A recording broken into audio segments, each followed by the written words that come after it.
नमस्कार। आप लोगों का मैथ मैजिक 2.0 में स्वागत है। और आज 10th क्लास का सेकेंड चैप्टर बहुपद का ऑब्जेक्टिव बताने जा रहा हूँ। उसमें उसके पहले थोड़ा सा बहुपद के बारे में थोड़ा जनरल इन्फॉर्मेशन जो आपको होनी चाहिए वो जान लेना आवश्यक है, क्योंकि जनरल इन्फॉर्मेशन आपका बहुपद का नहीं रहेगा आपके पास तो ऑब्जेक्टिव क्या सब्जेक्टिव भी आपसे नहीं बनेगा। तो सबसे पहले देख लेते हैं बहुपद है क्या। देखिए,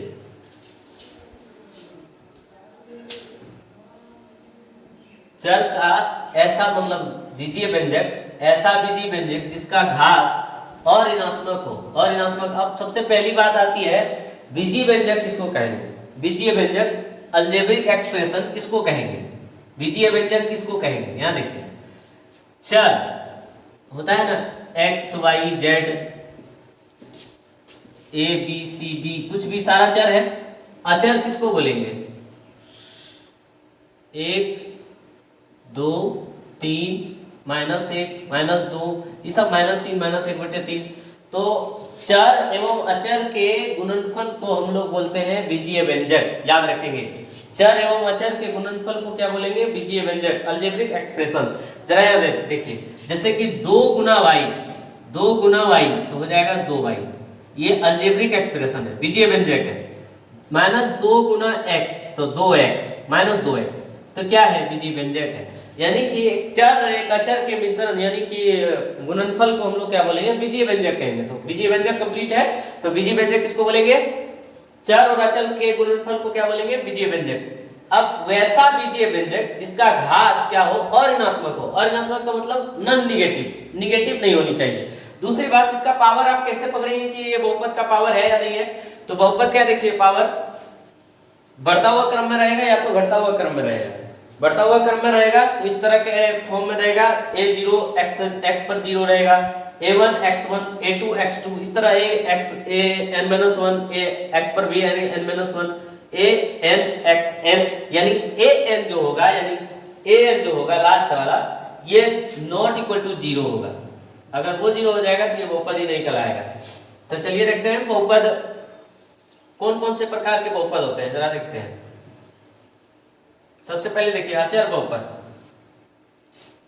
अचर बहुपद, यहां देखिए अचर बहुपद किसको बोलेंगे, जैसे 1 2 -2/3 4/3 वास्तविक संख्याओं का बहुपद अचर बहुपद कहलाएगा।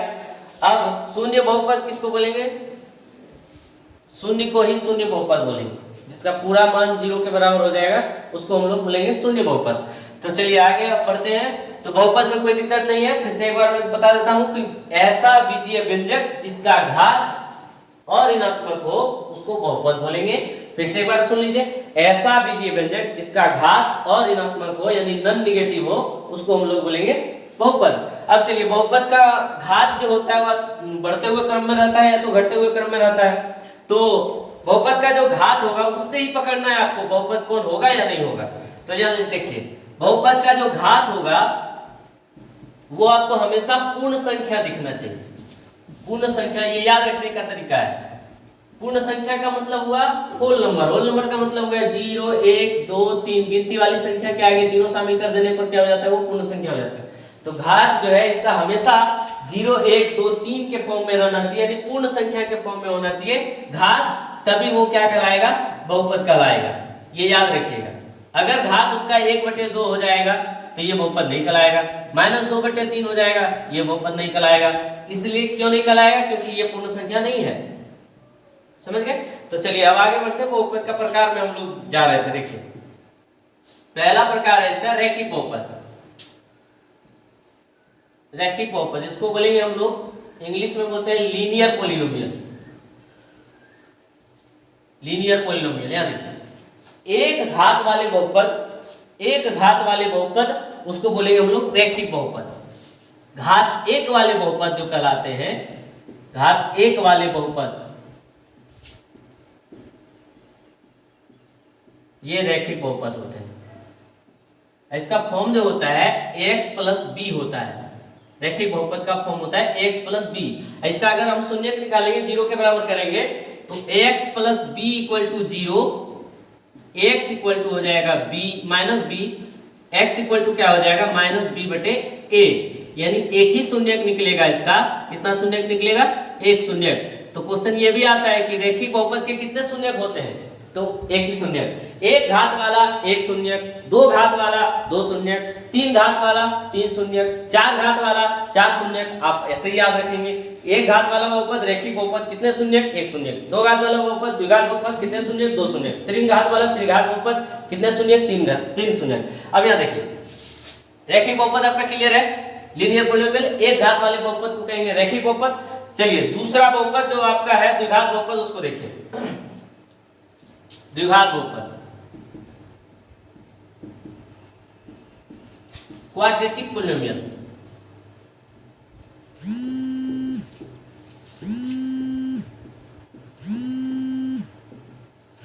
क्वाड्रेटिक पॉलिनोमियल यहां देखिए, घात दो वाले बहुपद, घात दो वाले बहुपद ये आपका कहलाते हैं द्विघात बहुपद।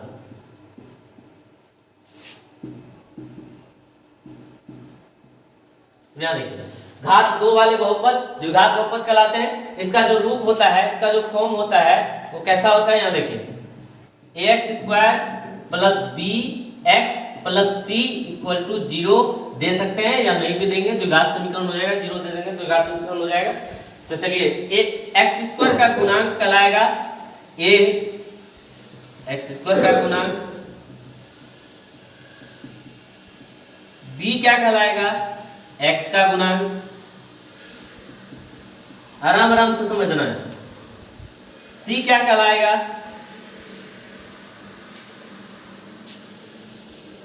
अचर पद। यहां तक क्लियर है? एक बार फिर से सुन लीजिए। द्विघात बहुपद क्वाड्रेटिक पॉलिनोमियल किसको बोलेंगे? घात दो वाले बहुपद या दो घात वाले बहुपद द्विघात बहुपद कहलाते हैं। जैसे कि इसका रूप अगर फॉर्म होता है, इसका कैसे होता है? ax square plus bx plus c बराबर 0। और इसके अगर शून्यकों की संख्या पूछा जाए तो कितने शून्यक निकलेंगे? दो शून्यक। दो शून्यक। आप इसको अल्फा बीटा का नाम दे सकते हैं, ए बी नाम दे सकते हैं, कुछ भी बोल सकते हैं इसको। दो शून्यक कोई भी निकलेगा। तो यहाँ देखिए, अब इसी द्विघात बहुपद में यहाँ पर देखिए, आपको क्या पूछा जाता है? शून्यकों का योग। शून्यकों का योग या मूलों का योग, इसी को बोलेंगे हम मूलों का योग। मूलों का योग, शून्यकों का योग या मूलों का योग क्या होगा? Alpha plus beta. क्या इसको डायरेक्ट याद रखना है? माइनस बी बटे ए। एक मिनट,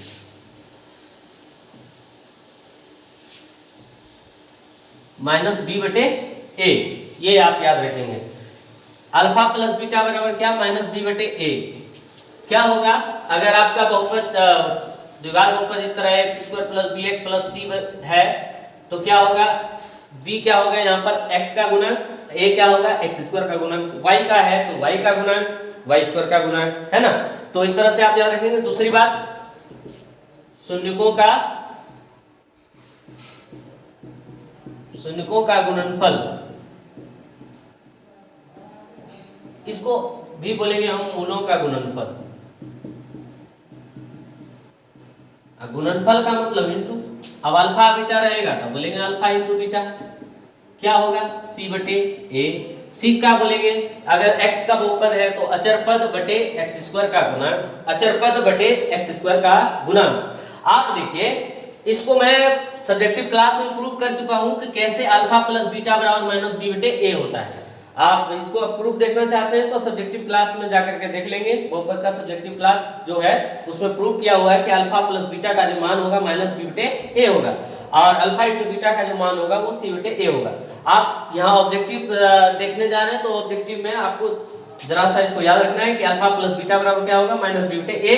अल्फा इंटू बीटा बराबर क्या होगा? सी बटे ए, यानी कि माइनस ऑफ एक्स का गुणक, इसको बोलेंगे माइनस ऑफ एक्स का गुणक बटे एक्स स्क्वायर का गुणक, इसको बोलेंगे अचर पद बटे एक्स स्क्वायर का गुणक। अगर x का बहुपद है तो, y का बहुपद है तो y का फिर फॉर्म लगाएंगे। तो चलिए आगे बढ़ते हैं। त्रिघात बहुपद, द्विघात बहुपद में जरा सा एक बात और जान लेना है। 1 बटे अल्फा प्लस 1 बटे बीटा बराबर आपको पूछ दिया, तब 1 बटे अल्फा प्लस 1 बटे बीटा बराबर पूछ दिया तो कैसे निकालेंगे? यहाँ देखिए, जैसे अल्फा इंटू बीटा, इसका एलसीएम ले लेते हैं। अल्फा से अल्फा कैंसिल, क्या बचेगा? बीटा, प्लस बीटा से बीटा कैंसिल, क्या बचेगा? अल्फा। इसको सीधा करके लिख दीजिए आप, अल्फा प्लस क्या हो जाएगा? Beta by alpha into beta. अब इसका फॉर्मूला आप क्या जानते हैं? माइनस बी बटे ए। इसका आप क्या जानते हैं? सी बटे ए। अब दोनों को मल्टीप्लिकेशन में जब ले जाएंगे तो क्या हो जाएगा? ए ऊपर सी नीचे, ए से ए कैंसिल, क्या हो गया? माइनस बी बटे सी। आप इसका डायरेक्ट फॉर्मूला लगाएंगे, किसका? अल्फा प्लस बीटा का डायरेक्ट फॉर्मूला क्या लगाएंगे? 1 बटे अल्फा 1 बटे बीटा, 1 बटे अल्फा प्लस 1 बटे बीटा, 1 बटे अल्फा प्लस 1 बटे बीटा, 1 बटे अल्फा प्लस 1 बटे बीटा बराबर क्या लगाएंगे? माइनस बी बटे सी।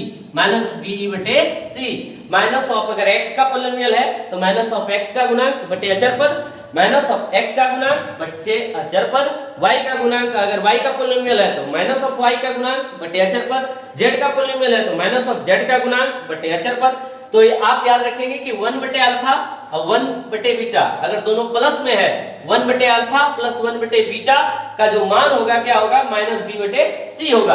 तो यहाँ पर देखिए, आप हेडलाइन करके लिख लीजिए यहाँ पर माइनस बी बटे सी। इसका मैं डायरेक्ट फॉर्मूला यूज करूंगा ऑब्जेक्टिव में, इसको आप याद रखेंगे। अल्फा 1 बटे अल्फा प्लस 1 बटे बीटा बराबर क्या होगा? माइनस बी बटे सी। माइनस बी बटे सी मतलब क्या होगा? माइनस ऑफ एक्स का गुणांक बटे अचर पद, y का बहुपद है तो क्या होगा? माइनस ऑफ y का गुणांक बटे अचर पद। आप याद रखेंगे, कोई दिक्कत नहीं। चलिए आप ऑब्जेक्टिव की ओर जरा बढ़ते हैं।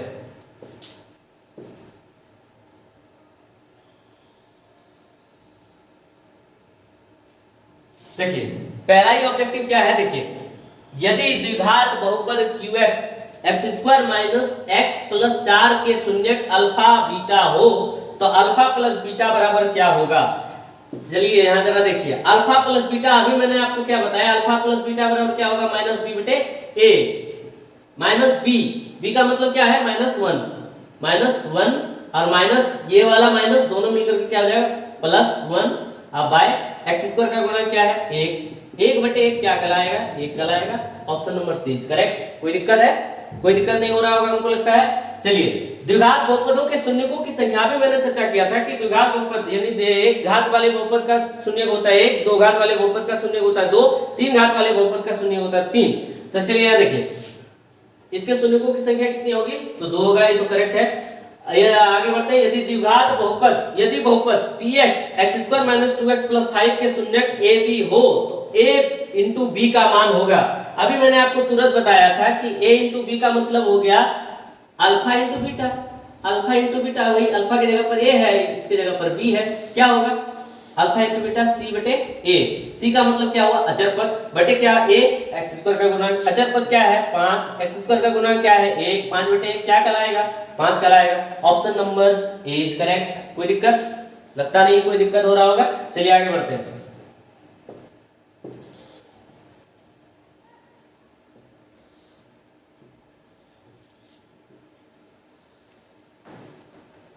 अब यहां देखिए, फिर चौथा देखिए आप, बहुपद x² - 4x + 1 के मूलों का योग। अभी मैंने आपको चर्चा किया था कि शून्यकों का योग और मूलों का योग, मूल और शून्यक दोनों एक ही कहलाते हैं, याद रखिएगा। तो मूलों का योग और शून्यकों का योग, तो मूलों का योग पूछा, वही शून्यकों का योग। शून्यकों का योग मतलब क्या हुआ? Alpha plus beta. क्या बताया था मैंने आपको? माइनस बी बटे ए। माइनस बी, बी का मान क्या है? -4 है, तो माइनस ये वाला फॉर्मूला वाला और एक -4 बटे ए का मान क्या देना है? 1। माइनस माइनस प्लस 4/1, 4/1 मतलब 4।